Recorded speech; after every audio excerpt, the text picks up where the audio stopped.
We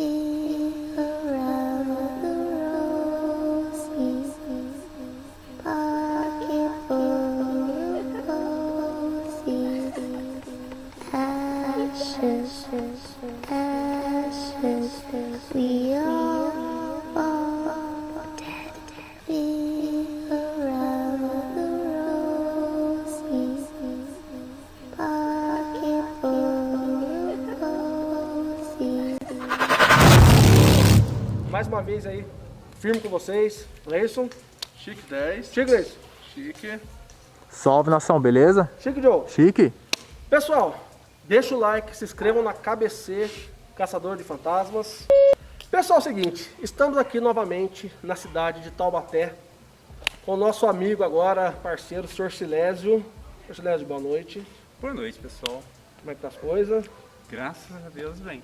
E a página lá tá firme? Tá, graças a Deus. O pessoal tem curado bastante. Ah, é? Uhum. E a Noiva Fantasma tá lá ainda procurando... Tá assim, pessoal. Curtiu bastante esse trabalho que vocês fazem. A minha preocupação não é mostrar nada disso. A minha preocupação é simplesmente mostrar a cultura que tem a cidade de Taubaté, a história e cultura que tem a cidade de Taubaté, tá? Ainda passou um pouquinho de medo à noite, né? Depois que o senhor foi embora, o bicho pegou. Eu tô pensando em entrar lá dentro. Outro lado hoje é outra coisa? É outra coisa, né?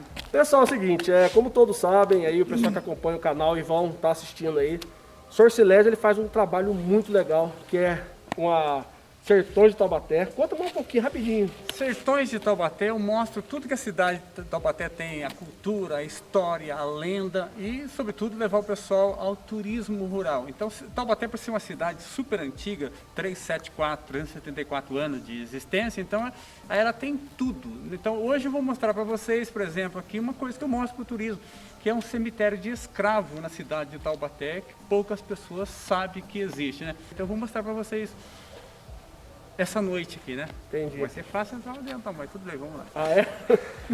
Pessoal, é o seguinte, as redes sociais do Sr. Silésio vai estar aqui na descrição do vídeo. O principal é o Face, né? É a página do Face, né? Página do Facebook. Legal. Pessoal, quem quiser conhecer melhor o trabalho dele, entre em contato aqui na descrição, vai estar aqui tudo certinho para vocês. Pessoal, é assim, da outra vez o Sr. Silésio levou a gente a conhecer a Noiva Fantasma. Hoje é mais um local que, por coincidência também, o pessoal tem um pouco de medo, né, senhor? Você estava comentando com a gente, né? Bastante medo. O cemitério por si já se mete medo, mas Sim. Nesse aqui muito mais, porque houve muita, digamos assim, muita judiação, muito enterro de escravo, muita coisas que não é provado para os dias de hoje, escravo sendo enterrado em cova rasa, cachorro carregando escravo, coisa desse tipo. Então ele é muito assustador. Ele não tem mais enterro desde 1971, mas ele carrega-se bastante coisas assombrosas aqui dentro, aqui, né? Ele é aproximadamente de 1830. Ele foi construído por uma fazenda que tem aqui embaixo, Fazenda Fortaleza, que é a Fazenda Fortaleza de 1820. E o pessoal da fazenda aqui, como existia várias fazendas de escravo aqui bastante antiga, então eles resolveram, no meio de todas essas fazendas, construir-se um muro de taipa de onde fosse colocado esses escravos aqui desde 1830, mais ou menos aqui. Antigamente a cidade de Taubaté, ela era a cidade que mais tinha escravo aqui na região toda. No total aqui de escravo, quando foi haver a libertação, era 4.345 negros que tinha aqui na cidade aqui. E 99% ficava exatamente nessa região, por isso que se deu o cemitério aqui. Hoje vocês estão vendo que é uma vila, mas antigamente não, era um matagal. Ninguém queria saber o enterro de negro, de escravo, na cidade, nem próximo. Então se acharam um local no final da Fazenda Fortaleza, e ali colocaram um muro de taipa, e começaram a se fazer o enterro desses escravos aqui. E por que se deu isso? O construtor da fazenda aqui de 1820 era Antônio Feliciano de Barros. Depois passou ao pai dele, o capitão Jacinto de Barros. E esse pessoal, eles tinham na família um padre. É o padre que José Pereira de Barros, depois o pessoal conhece ele mais como Dom Pereira de Barros, porque ele tornou-se o padre mais famoso que tinha na cidade de Taubaté, que ele foi até mesmo ser bispo lá em Olinda. Depois ele foi ser bispo no Rio de Janeiro, Então, devendo a essa questão religiosa dele, então ele achava que não era judiação, escravo ser jogado, ser queimado, escravo ser enterrado em qualquer lugar. Então, no final da fazenda, ele conseguiu um espaço onde esse escravo era enterrado. Agora não se enterra mais nem escravo e nem pessoa nenhuma mais. Ele parou o seu enterro aqui em 1971. 71. Mas aqui há centenas de escravos enterrados aqui dentro. Depois passou a se enterrar colonos, depois que acabou a abolição. Mas ele traz uma história assim, se é que pode dizer, muito bonita, muito fantástica dentro do cemitério. Muitas pessoas têm medo de cemitério, tem aquele assombrado pelo cemitério. Mas o cemitério eu acho que é um dos lugares de maior paz que tem, né? Então eu vou mostrar para vocês aqui, podemos ir lá? Vamos entrar lá? Vou mostrar para vocês aqui, esse cemitério aqui, hoje conhecido como Santa Luzia Rural. Mas na verdade mesmo aqui, essa região aqui era compreendida como Registro. Sim. Depois de Registro, passou a ter um outro apelido que é levado até os dias de hoje, Ribeirão das Almas. Ribeirão das Almas é exatamente por causa do cemitério. O cemitério que criou esse nome, Ribeirão das Almas. Já o povo de hoje já fala outro nome, fala Santa Luzia. Mas Santa Luzia não era o bairro, Santa Luzia não era o cemitério, Santa Luzia é padroeira dessa igreja. Tá? Por sinal, muito bonito, né? Sim. Muito bonito. Então o pessoal preferiu com o tempo, através de um trabalho da Igreja Católica, de não pronunciar o nome do bairro, não pronunciar o nome político do bairro, pronunciar o nome do santo da igreja. Os escravos eles não tinham assim um coveiro como nós temos nos dias de hoje. Eles morriam, eram amarrados sobre o lombo de um burro, e uma pessoa, um outro escravo trazia até aqui. Esse mesmo escravo cavava-se uma cova mais ou menos rasa, tá? De qualquer jeito, porque ele não podia cavar os 7 palmos, conforme diz a história que tem que ser. Cavava-se mais ou menos, entupia ali, e ele já tinha que voltar novamente para o trabalho, porque os patrões não aceitavam que perder um escravo. Silêncio, estamos aqui na porta. Então, eu vou mostrar para vocês aqui esse antigo cemitério de escravo aqui, que é datado aproximadamente de 1830. Então, eu vou ter um pouquinho de coragem, vamos entrar nele aqui, né? Vamos lá. Ó, a câmera tá ligada, certo? Certo, João. Todo cemitério escravo, antigamente, ele era identificado, a gente sabia quando era um cemitério escravo, por coincidência, exatamente por causa desse tipo dessa planta aqui, ó, que tem uma folha vermelha. Ele era conhecido muito como sangue de drago, ou seja, sangue de dragão. Hoje o pessoal já chama mais de dracena.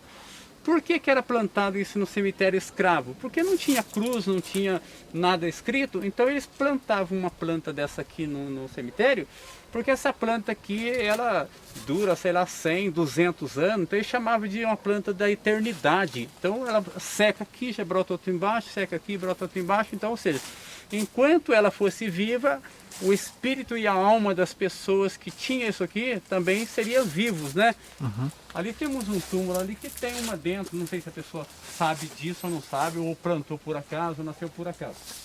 O cemitério é pequeno. Esse lado de cá, vocês podem ver aqui, que não tem quase nenhum túmulo. Mas aqui tem mais pessoas enterradas do que esse outro lado. Esse lado aqui é chamado o lado dos anjos, ou seja, aqui era enterrado somente crianças pequenas. E o número de mortos naquela época era maior dos pequenos do que dos adultos, porque os pequenos, as mães iam na sua gestação, as mães não tinham nenhum cuidado, tinha que trabalhar às vezes até no dia do parto, tudo. Então a criança nascia muito deficitária e morria logo em seguida, desnutrição, assim por diante. Então o enterro de criança, de anjos, era muito maior, tá? E do lado de cá, dos adultos, tá? Aqui então, adultos e aqui crianças. Pode reparar que tem apenas pouco túmulo de criança, porque não se costumava. Então aqui tem uma cruz, vocês podem ver aqui. Às vezes a gente até pisa em cima, porque não tem como fazer marcado mais, né? Tá? Então colocava-se simplesmente uma cruz ou de madeira, ou mesmo uma de ferro mais tarde, tá? Então aqui tudo isso aqui tem crianças enterradas, que era a maioria que morria. Até tem uma história aqui que ela é muito... que assusta esse cemitério aqui, exatamente essa história que aconteceu com uma criança, mais ou menos nessa região aqui. Não dá para identificar se é aqui ou ali. Um bairro próximo daqui, veio falecer uma senhora, e antigamente os partos não era feito no hospital, eram as parteiras que faziam parto, né? Então, eram pessoas que tinham um pouco de boa vontade e tal, e faziam o parto. Então morria muita gente no parto, muitas mulheres no parto, e às vezes morria a mãe e o bebezinho. Então aconteceu um fato aqui próximo aqui, de uma senhora que deu à luz e logo em seguida ela morreu na hora do parto.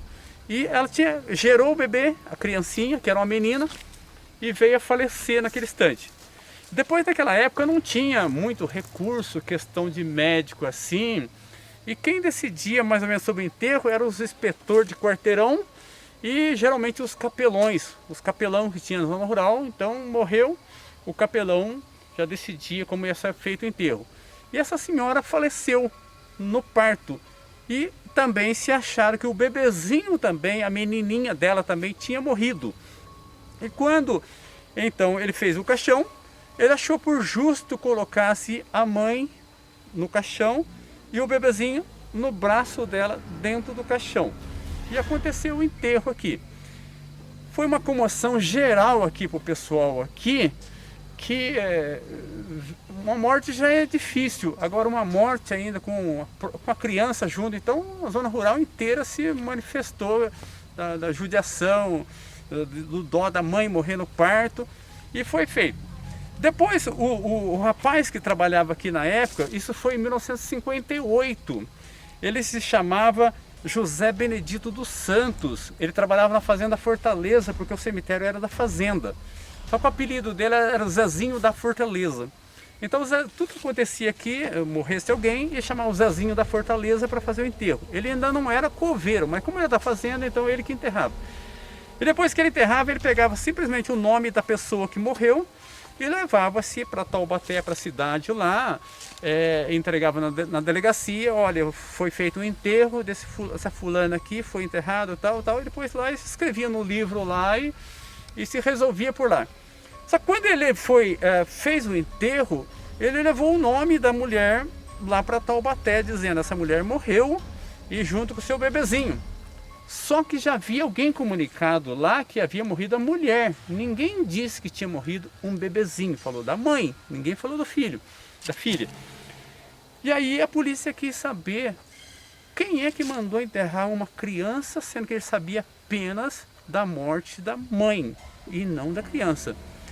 E aí a polícia pegou, chamou o tal capelão na época, que eu não vou citar o nome dele aqui, que ele fizesse, um dia depois, desenterrasse novamente a mãe com o bebezinho, para ele constatar que tinha um bebê, porque eles não sabiam que tinha um bebê, tá? E aí a pessoa veio, passou um constrangimento muito grande e desenterrou a mãe, que estava num túmulo bem daquele lado ali, os adultos eram daquele lado e os bebezinhos daqui. Como foi enterrado junto, foi os dois para lá. E aí houve um desenterro um dia depois. Claro que aí o bebezinho já estava morto, né? Se não estava antes, estava depois, porque ele foi enterrado vivo. E aí foi o desenterro. Na hora de desenterrar, esse capelão percebeu que a criança ele tinha colocado de um lado no braço da mãe. E quando desenterrou, percebeu que a criança não estava daquele lado do braço da mãe. A criança estava em cima do peito. Então, ou seja, tudo indica que a criança se moveu dentro do caixão. Tudo bem, aí retiraram a criança do braço da mãe, deu um certo problema para o capelão, e aí eles pegaram e fizeram o enterro do lado de cá com o bebezinho. Consta que foi exatamente por aqui, talvez não essa, mas talvez nesse sentido, porque aqui tudo que nós estamos passando aqui, infelizmente nós estamos pisando em cima de covas, porque não há identificação. Então enterraram o bebezinho aqui, fizeram um caixãozinho bem simplesinho de madeira para ele, retiraram de lá, enterraram aqui e a mãe ficou do outro lado. Passando aproximadamente mais de um ano, o coveiro veio fazer uma outra cova aqui, porque não tinha carneiro, então ele foi cavar próximo do túmulo daquela criança. E como ele fez a escavação, ele viu que o túmulo de cá desbarrancou, ou seja, a terra, o barranco de cá, ele desbarrancou. Quando ele desbarrancou, ficou parecendo o caixãozinho pequenininho da menina. Aí então ele achou curioso aquilo. Um ano depois, como é que o caixão estava inteiro? Porque o caixão foi feito com tabuinha de caixote, coisa que desmancha rapidinho. E ele pegou com a sua enxada, ele puxou a enxada, levantou a tampinha do caixão e ele tomou um susto. Ele percebeu que a criança estava do mesmo jeitinho, com a mesma mortaia, da mesma forma. Ele então levou aquele susto. O que ele fez? Ele correu até a cidade e foi contar para o padre da catedral de São Francisco da Chaga de Taubaté, que era o padre Evaristo Campista César, um padre muito famoso na cidade de Taubaté. Padre, eu estava fazendo isso e isso lá, e o caixão estava inteiro. A criancinha estava inteira, padre, faz mais de um ano. E o padre então falou para ele: seu Zezinho, volta embora e simplesmente tape aquilo de novo, tape tudo aquilo lá e não fale para ninguém isso. Fica quieto, guarda silêncio, isso aí. E o seu Zezinho veio embora. Só que chegava à noite, ele não conseguia dormir às vezes, não conseguia jantar, e guardando aquele segredo daquela criança lá.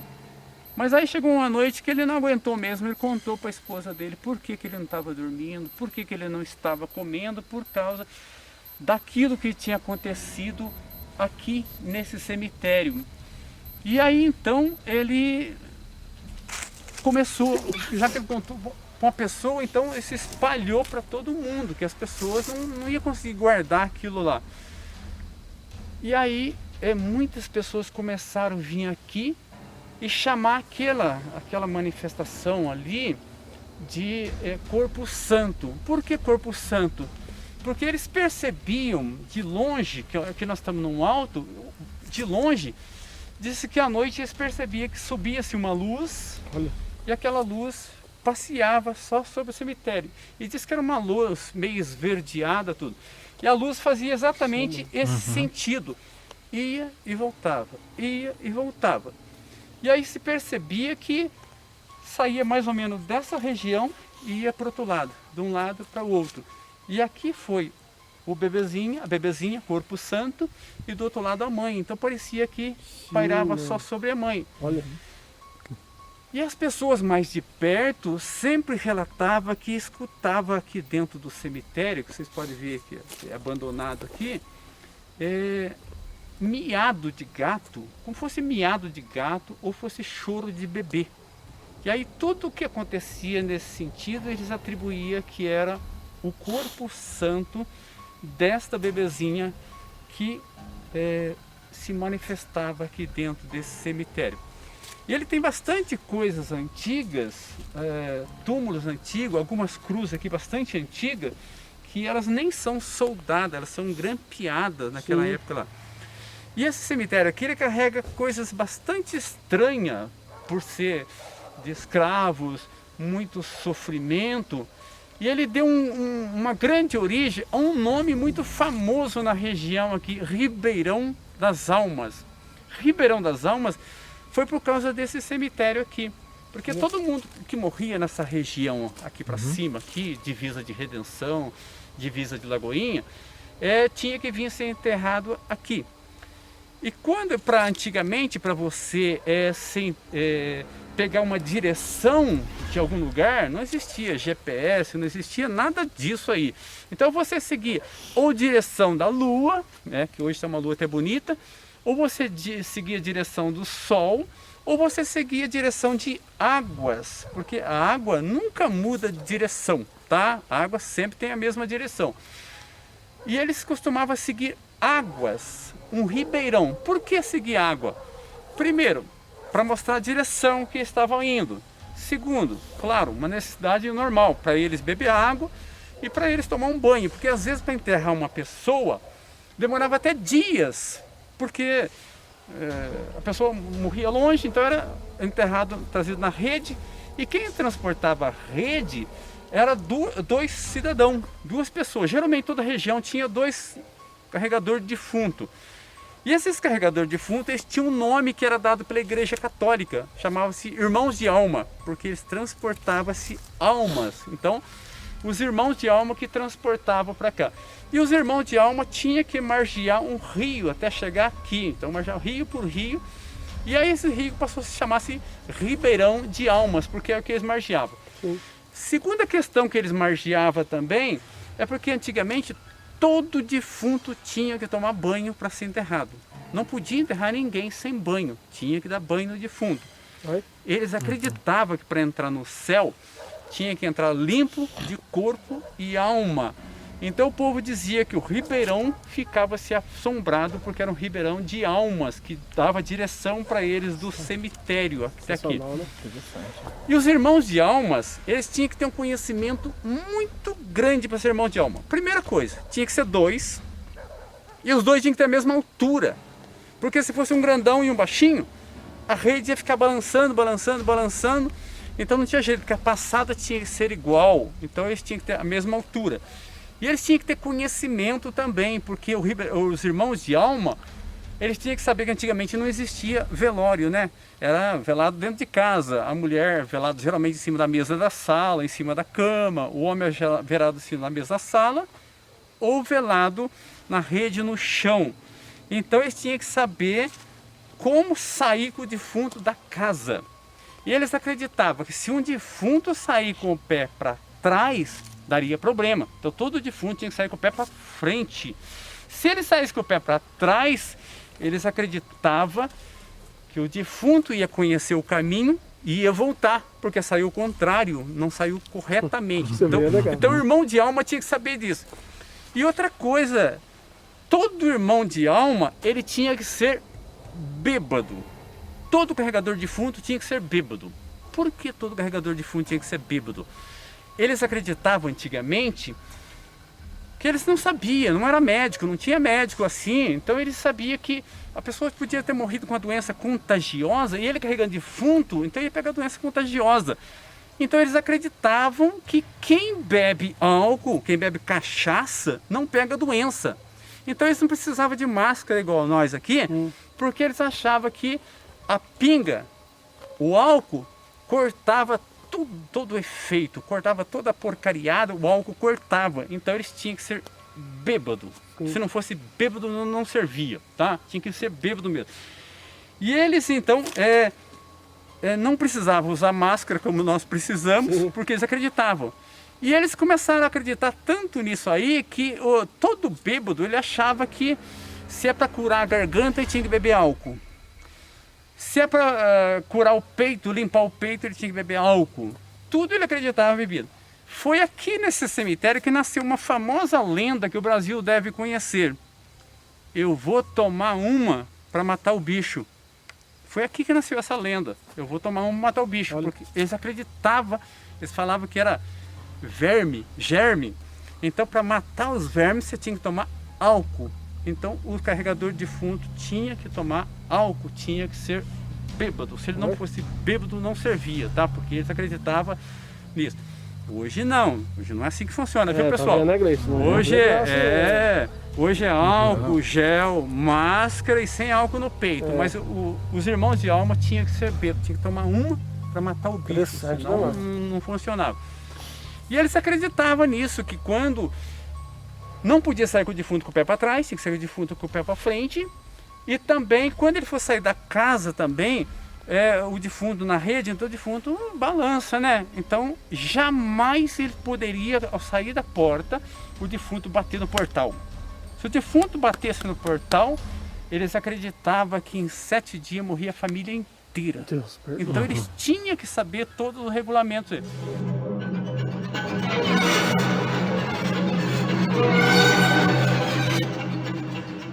Também bastante antigo, repara os tijolos, completamente diferente dos dias de hoje, todo de barro. Aqui no canto, Um barulhinho? aqui aqui no canto eu vou mostrar para vocês mais algumas coisas aqui.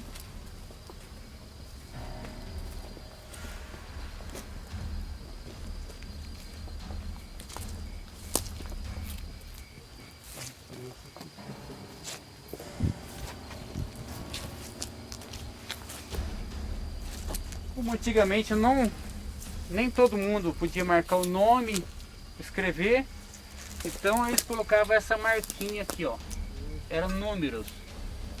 Eles fincavam a plaquinha e colocavam o número.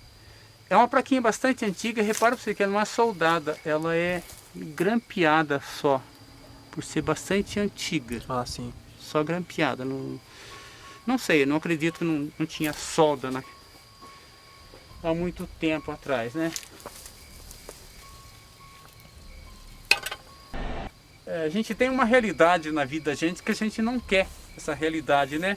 Mas é a única certeza que a gente tem aqui. Eu costumo dizer para as pessoas que a gente tem... Estou segurando uma cruz aqui para crucifixo aqui. Que a gente tem 3 fases na nossa vida. A fase 1, fase 2 e fase 3. Na fase 1, a gente vem ao mundo e não traz nada. Na fase 3, a gente termina aqui e também não leva nada. Só que a gente quer viver só a fase 2. Porque na fase 2 a gente quer ter aquilo que nós não trouxemos e brigamos para ter aquilo que nós não vamos levar. Mas a fase 3 é a única realidade que nós temos, é a fase 3, né? Que aqui a gente não leva nada daqui, né? Depois do cemitério ele passou a ter um outro zelador, um outro coveiro, que era o Serafim. Depois o Serafim faleceu, aí foi outra coisa mais interessante, passou a ser a mulher dele, a dona Geralda. Caramba. É uma mulher coveira. E a dona Geralda, inclusive, as filhas dela ainda moram aqui ainda, próximo da região aqui, a Fátima, que é filha da dona Geralda. Então, aí o cemitério passou para a administração da prefeitura, mas aí não houve mais nenhum enterro. Então ele é carregado de sofrimento de escravo, carregado desse fato que aconteceu com essa mãe, com esse bebezinho. Ele é carregado pelo sofrimento dos escravos que eram depositados aqui em covas rasas. Então ele carrega muitas dores, muito sentimento, sofrimento. Acho que é por isso que fica esse ar meio pesado. Sim. Aqui, né? É o engraçado que o senhor vai contando, né? E parece que às vezes as energias vão se destacando, né? Os túmulos, né? Vão se fazendo presente, né? Sim. Entendeu? Então, olha, você vai dar uma investigação aqui. Mas ele pode ver que a gente está no meio de um bairro aqui, os portões ficam abertos e ninguém vem aqui dentro, aqui, nem se aproxima dele por ter esse medo, né? Sim. Às vezes a gente vê que às vezes vem até pessoas fazer trabalhos, macumba ali. E esses trabalhos assim, às vezes a pessoa vê uma coisa do mal, mas os trabalhos que ele chama de macumba hoje, despacho, na verdade eu acho que quem faz isso aí, fez aqui dentro, ele fez porque ele deve conhecer um pouquinho da história, que esses trabalhos na verdade era coisa dos escravos. Não era o símbolo da maldade, se é que alguém fez para maldade, né? Porque nas encruzilhadas, quando eles colocavam bebida, frango assado, aquelas coisas que colocam até os dias de hoje a gente enxerga aquilo como mal. Talvez até quem faça pelo mal também, mas ele não tinha maldade, com o escravo não tinha. O escravo, quando ele queria fugir das fazendas, da tortura, então ele fugia e ninguém ia dar nada de comer para ele, porque ele se identificava que ele era um escravo, bastava olhar para ele e saber que era um escravo. Mas existia pessoas bondosas que sabia por onde os escravos iam fugir, então colocava nas esquinas garrafa de cachaça, porque sabia que o escravo pelo sofrimento dele, ele tomava álcool mesmo, bebida mesmo. Tanto que a bebida, a própria pinga mesmo, foi inventada pelos escravos, né? E então eles colocavam as bebidas, como colocam até os dias de hoje, talvez não seja o mesmo sentido. Frango assado ou uma carne, e depois eles rodeavam de velas, que não significava maldade. É porque quando você coloca um frango, certamente o cachorro vem comer.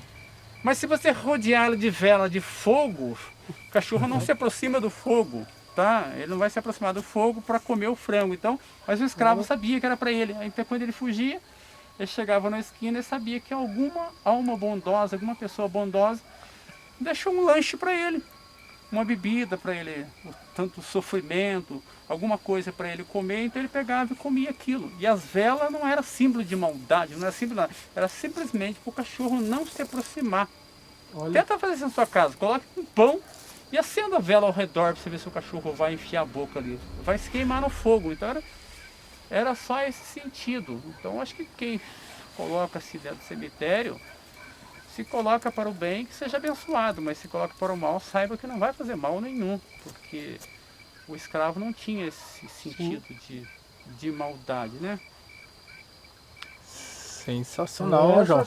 Realmente, mais uma vez, o senhor trouxe uma história extraordinária pra Com gente. certeza, João. E assustadora, E mano. assustador, viu? Eu não estou muito satisfeito aqui dentro. Ah, mas eu ia falar isso agora, viu? Eu ia falar isso agora. Hoje o senhor mandou bem. Veio à noite com nós, né, Com pessoal? certeza, e Entendeu?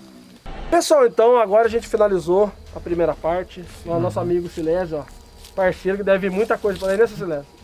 Tem mais coisa aí, mano. Tá meio tenso. Ele tá meio tenso ali. Pessoal, ele vai continuar com a gente aqui. Beleza? Então, hoje é quinta. quinta-feira. Amanhã é sexta, vai ser postada a investigação que vai começar agora. Pessoal, já pedindo pra vocês essa simpatia, que tá dando essa força pra KBC, tá dando muito valor ao trabalho da KBC, então a gente também tá adorando muito aqui em Taubaté. Pessoal, aqui na descrição vai estar a página dele, o Instagram, o YouTube lá, vai estar aqui na descrição, Sertões de Taubaté, pessoal, não esqueçam, é o trabalho do nosso amigo Silésio, beleza? E hoje ele vai mudar um pouquinho, ele vai ficar na investigação também. Vamos que vamos? Vamos tentar, né?